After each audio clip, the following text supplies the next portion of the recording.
Hey, Fanboy Nation. This is your pal Daffy Duck, and you're watching. We're watching You're watching Fanboy. Fanboy, fanboy, etc. Fanboy Nation. I assume Tom. We are getting ready for an event of epic proportions that's going to end 2021 the way it should be, with the movie trivia Schmodown in Schmodown Spectacular 4. I am speaking with the founder of all of this and the creator behind, or the mastermind behind everything that goes down with the Schmodown. Christian Harloff, how are you today? I'm good, man. Yeah, so it's December 4th, but it's actually Schmodown Spectacular 6, which is crazy because the last one we did, that's cool, but the last one we did was the 4th. It was live, so it's kind of fitting actually that we're coming back now because we had the 5th one that was digital, but to do this one, the 6th one, it's pretty nuts. You know, it's that dyslexia kicking in, switching out the 1 and the 5. Yeah, you know, I do it all the time too because it's December 4th. So, but it's right around the corner and it's here. So I'm pretty excited, man. Yeah.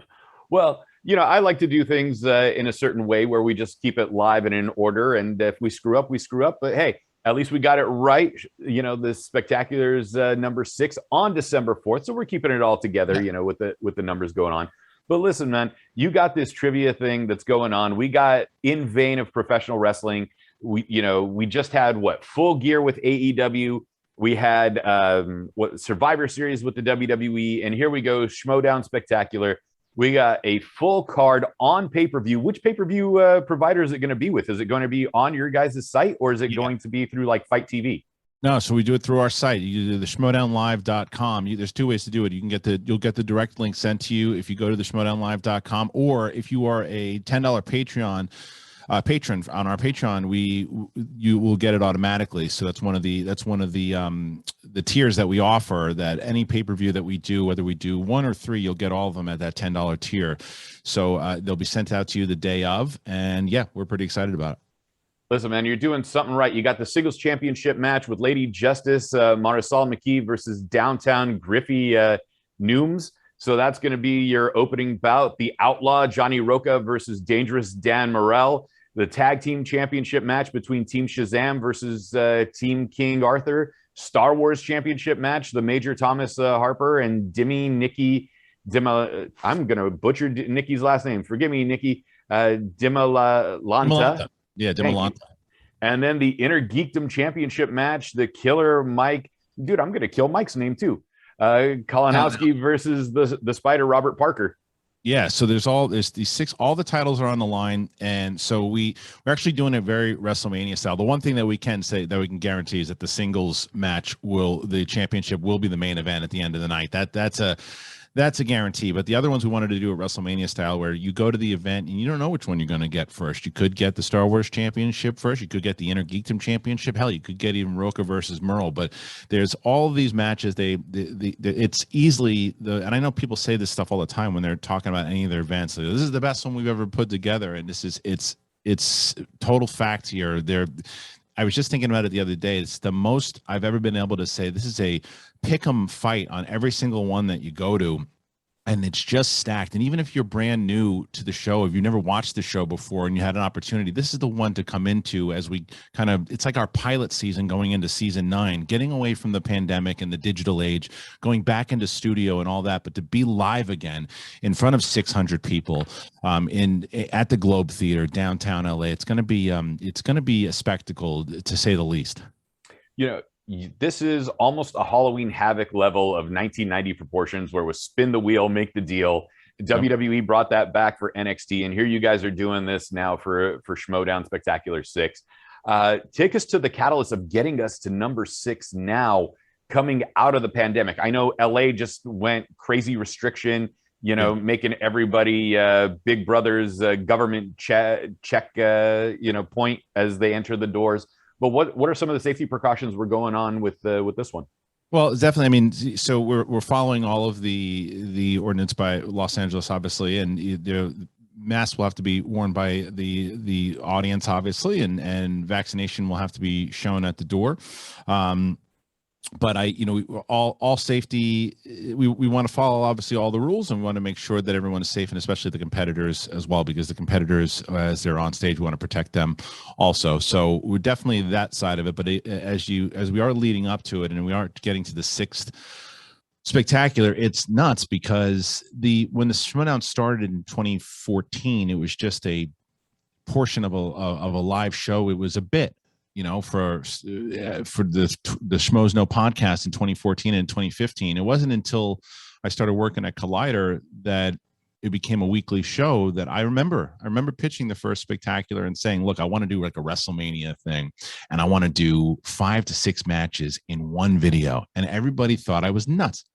And they're like, this isn't wrestling though, man. It's just it's trivia, and people aren't going to buy into the big event. The first spectacular did like 300,000 views, and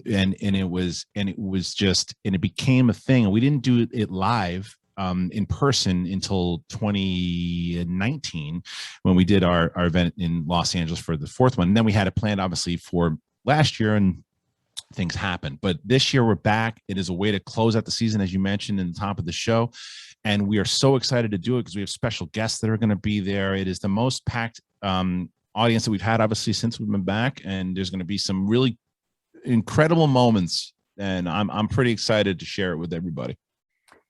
I'm thinking 2022, you got to take it to the beach. Are you kidding me? I would love to, and I would absolutely love to. I want to do one. I want to do one in Maui, where I really want to go. I want to do one in Maui. But look, that's the goal, right? The goal is to make sure that if people, let's call this the gateway drug, Schmoedown Spectacular 6. And if people are brand new and your listeners are like, well, what the hell is this thing? I like movies. I like wrestling. Like, what is it? And then that's the one that they see, and that's the one that they start to check out. And they're like, well, when's season 9 coming? And then once season 9 happens in February, and we start building it up, and we start getting more people in there, and we start finding more of the wrestling audience, and they say, well, I want to check this thing out. We're going to start putting out more events in more places, whether it's Hawaii, the UK, Canada. We want to do all these places that a lot of people have been requesting us to go. We just got set back like anybody else, but now I feel like the train is moving in the same kind of speed as it was when we did our last event in Atlanta in 2020. Do you almost feel like it's going to turn into a destination thing where people are going to come to you instead of you having to go everywhere else? I mean, so I think a little column A, column B, right? So I think that there's something that I would love to do about that. Like if we had our own setup like here, and it came to a place like, hey, hell, I mean, it essentially is that spectacular is that. I know they're very similar to WrestleMania, right? Where people come out, they travel, and they get Airbnbs, and they set up to be with their friends to see it. I'm listening to all these. There's a lot of podcasts that talk about the Schmoedown like after shows, and there's a bunch of them that we essentially call the Schmoedown Media, and they are meeting up, and they have Airbnbs, and they're planning all these events leading up to the spectacular, and they're doing like the meet and greets with each other, and then coming to the show. So we're doing a fan expo early to start the day, and then leading right into the event at 12. So that is happening now, but I would love to do something where we kind of set camp here, and then people want to come out and they want to come see us. That would be great as well. Yeah. Well, it sounds like there's so much going on there, but I do have to ask the most important question of them all. Sure. When do we get replica belts? So that is something that we've talked about for a while. So the belts that we do have, and the one that you have on the top left there was made by Booker T's company. And Booker T got involved with the show not too long ago, and the person who makes the belts for Reality Wrestling made the belts for us. And replica belts are something that we think we definitely want to do, and we'll probably do them. It was in the plans in 2020, but like everything else got set back. So it's not outside the realm of a 2022 possibility.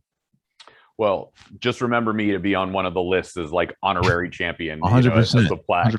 Yes, or future ring announcer. I know we were talking about that for one of these events, but the way things are going with the world, we're going to have to schedule that for later on. But let's go match by match, man. Let's go with the Inner Geekdom Championship. Mike versus Robert, the Spider versus the Killer. Man, this is going to be a really, really tough match. I was listening. Robert Parker did an interview last night on one of the Schmoedown shows, and this kid was like deemed as like the heir apparent. He was he was a kid that was just wrecking shit. There's fan leagues and leagues that were started because of the Schmoedown and Digital League for a while, and he used to play in them, and he was dominant in the Inner Geekdom division. And he came on over to the Schmoedown as a very touted rookie, and he had an okay first season, not a great one. He was something like 2-1. He got upset in the tournament last year, but this season he's really come into his own. He has lost this season, but he wound up winning the Inner Geekdom tournament to get himself to this spot. I believe he's 6-2 at the moment. He is a very, very knowledgeable. He's got a great personality, and he is definitely fans like him a lot. And he's playing career Schmoedown. However, the current three-time Inner Geekdom champion, Mike Kalinowski, is a legend of the game. Some say one of the best of all time, and he is the only Inner Geekdom champion to ever defend the championship twice within one reign. He's also playing career Schmoedown right now. So this is a battle of two top-tier IG players who are at the top of their game right now, and there will be no love lost between the two of them. There's going to be a lot of smack talk between the two of them. They both like to talk. They both have managers who like to talk. So this is going to be a very entertaining match. And it also, the faction championship, which has been going on all season, could potentially be on the line in this match, depending on what happens with the team's championship. Well, this is going to be a fun one for everybody to see, but we're going to go on to the Star Wars match. You know, the major, Mike Harper versus Dimmy Nikki. You know, how'd you get the name Dimmy, first of all? Just based on her last name, or does she do something? And I hope people don't get mad at me for saying this, dim-witted. No. It's definitely based off her last name. So Dimmy DiMolanta, that was her Twitter handle, and there was a couple other names that were set. The story with her is fantastic. Her husband, Andrew DiMolanta, was, so just to rewind a little bit, Star Wars Explained, Alex Damon was our longest running champion of all time. He held the Star Wars championship for 3.5 years. He was just about as dominant champion as you can see ever saw, and no one thought he was ever going to lose. Andrew DiMolanta wound up beating Alex Damon not once but twice this season and held the championship, and wound up losing the championship to Thomas Harper. His wife, Andrew's wife, was Nikki DiMolanta, who would train with him and would study with him. And she was drafted by Sam Levine, kind of one of the last picks. And she hesitantly joined the league and said, I don't know if I'm going to be any good at this. And not only was she good, she wound up going undefeated and annihilating Alex Damon again in the tournament, beating everybody that handedly beat everyone that she came across, and wound up winning the tournament. And Thomas Harper is also the major is also undefeated. They're both two undefeated rookies. We've never had that before. We're going to have the first undefeated Star Wars champion to end the season. And if Nikki wins, she'll be the first female to ever win the Star Wars championship, which would also be historic because this is the only season in history where we've had a woman play for every single championship this season. And Marisol McKee became the first woman to ever win the championship, the singles championship this year. So it's a very historic season all the way around. Well, we'll get to Marisol in a little bit, but the question with the Star Wars championship and the trivia itself, how far do we go? Is it what Disney now considers canon, or do we go full expanded universe all the way beyond Timothy Zahn and his Heir to the Empire books? No, it's no books. It's all movies. No TV shows, just movies. But it's also stuff that you wouldn't necessarily know. Like you'd have to do your research for, like, if there's a background. It's the deepest division out of any of them, because there's only 11 movies or whatever it might be, live action, that you can really pick from. So you'll get small characters that maybe pop up that they never say their name in the movie, but it's listed in one of the books that's who that person is, that type of stuff. So it's very deep cut stuff. It's the names of the ships, the thing, I mean, how many people are on elevators. It's insane what these competitors know. Very deep cut, but it is all the live action movies that are considered. Whether or not we bring in, Mandalorian and Obi-Wan and all this stuff once they enter next year, then we're still deciding. Well, you have to bring in the Ewoks movie at some point. It's you and Bibiani. I don't know. The one thing he and I actually agree on. You're not the only person to say that. Yeah. Yeah, well, him and I don't normally see eye to eye on things, so I say the same thing. although I have a love for Shazam and Captain Marvel, I'm gonna root Team King Arthur on this one. I say the same thing with Bibbs. Bibbs to me is I think he's a brilliant film critic. I don't agree with his opinions 99% of the time, but I think he's a very good writer. He's got very strong opinions, and God bless him, he sticks to his opinions, and you can't and you shouldn't sway him off them, right? So, but he's also very knowledgeable, and it's why he's one of the legends of the game. And so the team's championship is Shazam versus King Arthur. There's a lot going into this because Shazam, William Bibiani's team, him and Brendan Meyer, actor from OA and a few other movies that you would know, he guest and whatnot. But the two of them, there's just certain teams, whether it's any sport, any wherever, they just click for some reason, and these two guys click. They are believed they're 12-2. They're considered one of the greatest teams. They've already defended the championship 2 times. The only other team to defend more than that, 3 times would be the record if they did it. They'd be the second team to do it. The Patriots of Jeff Snyder and JT did it 6 times, which they got a little bit to go before they do that. But they're considered one of the greatest teams of all time. If they can do it, they get themselves into a pretty exclusive club defending it 3 times. Now, the other side of that is King Arthur. Griffey Nooms, who we'll talk about in the main event in a second, he is the first rookie to ever appear in the Schmoedown Spectacular to play for 2 championships and be undefeated doing it both. Him and his partner, King Khan, won the team's tournament. They have this shot to do it, and they won really convincingly inside of their matches. So, and Griffin Newman and Bibbs have gone head to head, and Griffin Newman took the win. So this is a solid match. It could go either way, and this one's gonna be a lot of fun. There's the entrances, and it's gonna be pretty nuts. Any kendo sticks gonna be flying around in this one? Not this one, but I'm not going to tell you not throughout the whole night. but not this. This one I think is going to be. I don't know how much crap talk. I mean, Bibiani will always come in with some kind of big entrance. There's no doubt about that. The fans love Shazam. There's no and the Finstock Exchange, who is King Khan, their faction. If they win this match, they have a very solid shot to win the overall faction championship, which all the factions have been fighting and scrapping over for the entire season. Well, let's take it to the next one. The Outlaw, John Roca versus Dangerous Dan Morrell. So John Roca and Dan Morrell, the two of them, they are legends of the game.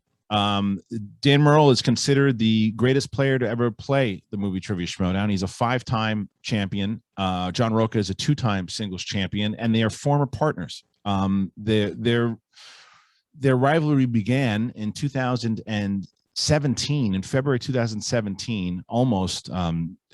It was about 5 years ago, almost, where the two of them played in a match that is the highest rated we've ever done. Dan Morrell was 5-0 when they played the first time. John Roca was an up-and-coming kind of superstar when they played, and John Roca took the title off. They've only played head-to-head that one time. They played again in a triple threat match, but they've only played head-to-head 1-1. They became teammates. They became very good friends, and they wound up winning the team's championship together. John Roca turned on Dan Morrell last Spectacular, at the end of last Spectacular, and John Roca decided this year he's going to retire, and this will be his last match of his storied career. He kept pressuring me and saying, "Who am I going to play? I want a last match at Spectacular. I need to play at Spectacular." And so Dan Morrell answered the bell. Dan Morrell said, "I'll be the guy." So there's these two former friends, now bitter rivals once again, playing for the second time. No championship on the line. However, it will be a 5-round match, and John Roca wants this to be the GOAT championship to determine once and for all who is the greatest Schmoedown player of all time.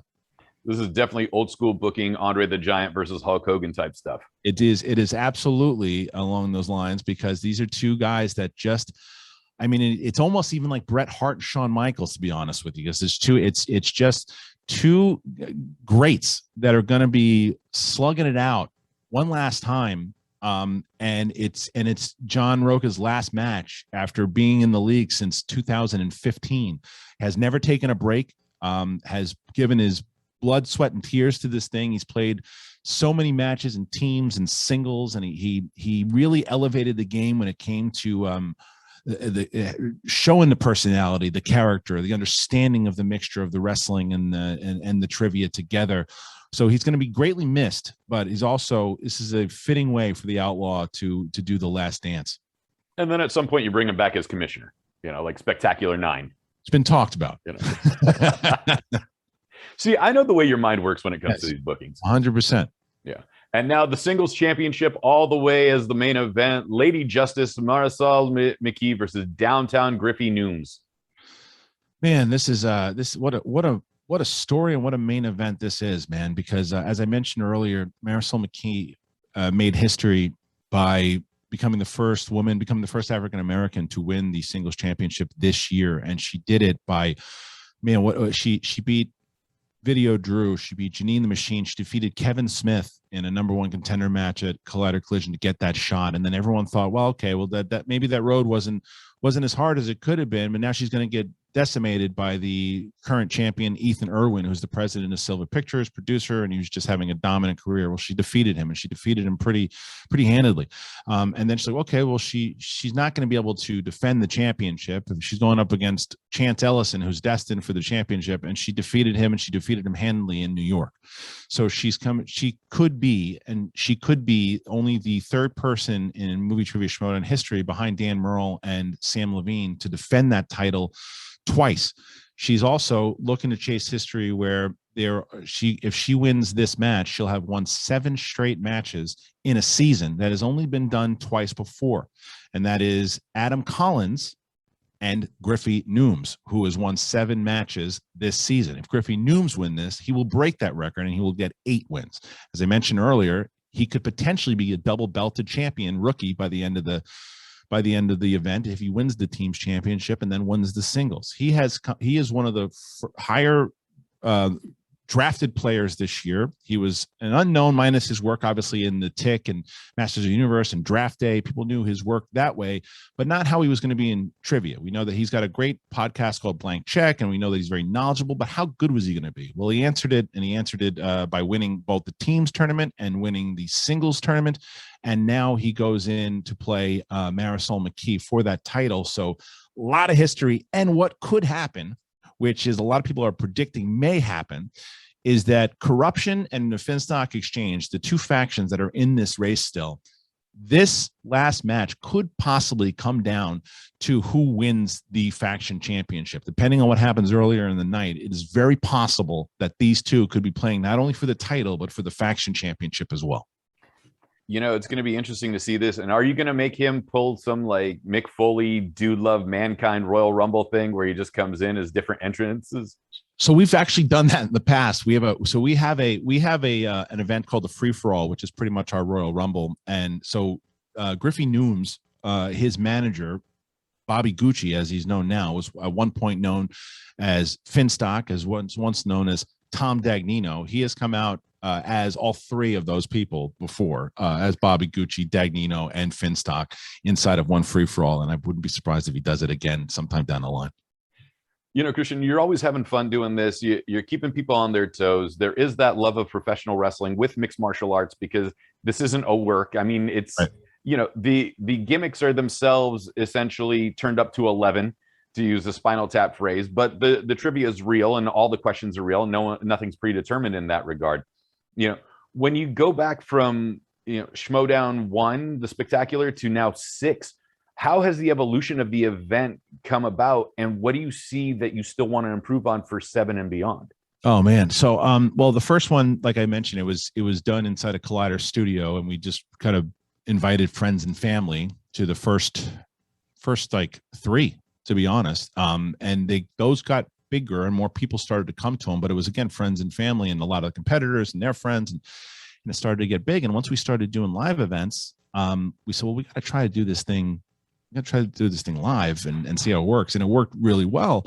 But at the time when we did Spectacular 4, it was still a very independent run production with myself and just a few people that we Thad Williams, who's still with us now working on stuff, but and we had a crew that we brought on, but now we have Skybound Entertainment that's involved with the show. So this the production will jump up 100% when you see it on December 4th. But to answer your question, I want to be able to do Spectacular right now is limited to Los Angeles because there's only so many people we can fly out. There's so much that we can do, and we have a sponsor for this Spectacular, but we want to expand. We want to have more events. We want to be able to bring the Spectacular 1 year to the UK. We want to be able to bring the Spectacular other places. We want to go. We basically want to do for movie trivia what has been done for esports, with video games, and what has been done for darts all over the place. We want to make this like a thing where you can go, like eventually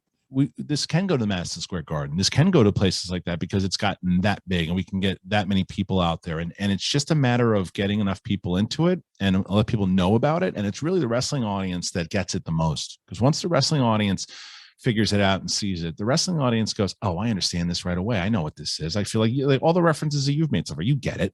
Like the second because you haven't had a chance yet to see an event, but the second you see one like in person, you're going to go, I get it. Like you get it from the premise, but you'll really get it when you see it live. Like when Marisol won the title, people started screaming, "You deserve it!" in the crowd. People were screaming, "Lady Justice!" People boo the heels when it's time. People cheer the faces when it's time.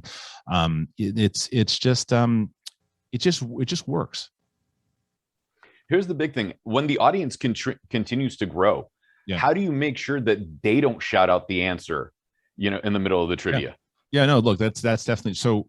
Right now, what we do is we make sure, because it's like you said, I mean, it's still 600 or 1,000 people. You still can say, hey, you scream in an answer, we can escort you out of the arena. You can't be here anymore, and we ask another question.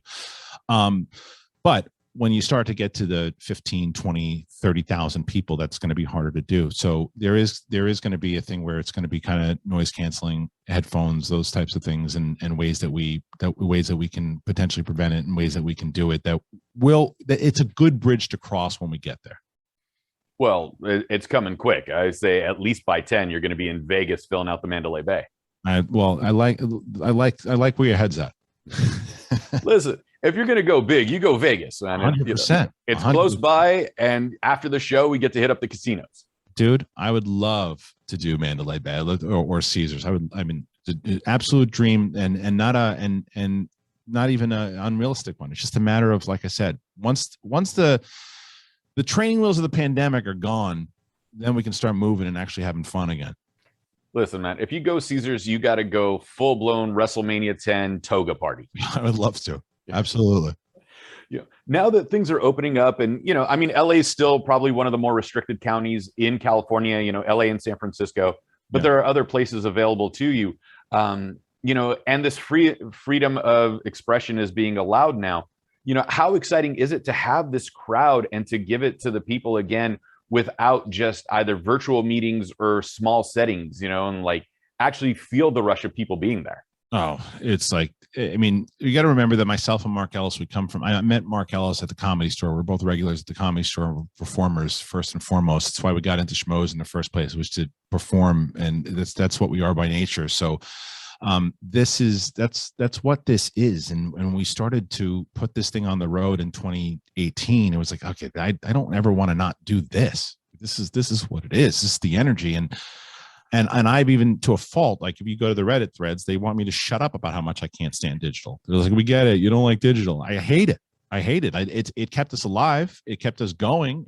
We had some incredible matches, and the competitors' blood, sweat, and tears of everything they put into it. Without them, we wouldn't have done anything. But like, it's just not the show. Like I know there's moments that are going to happen in this show that I know when the pops are going to come. I know when the energy is going to hit. I know what the music's going to sound like in the moments, and how people are going to be like kind of losing their minds. We went to Brooklyn in October, and there were people that had never heard of the Schmoedown, never been there. And I had those conversations that I've had every live event. And that's like, I never knew what this was, but man, this was incredible. I never heard about this. I can't wait to watch more of it. Like, that's the conversations that live events do. That's what they do. And the Spectacular, as I mentioned earlier, it's the gateway drug. It's the one for you to go, oh, I didn't know what this was, but I get it. I didn't get it. I didn't know what it was, but now I really want to get it even more. So how do I watch more?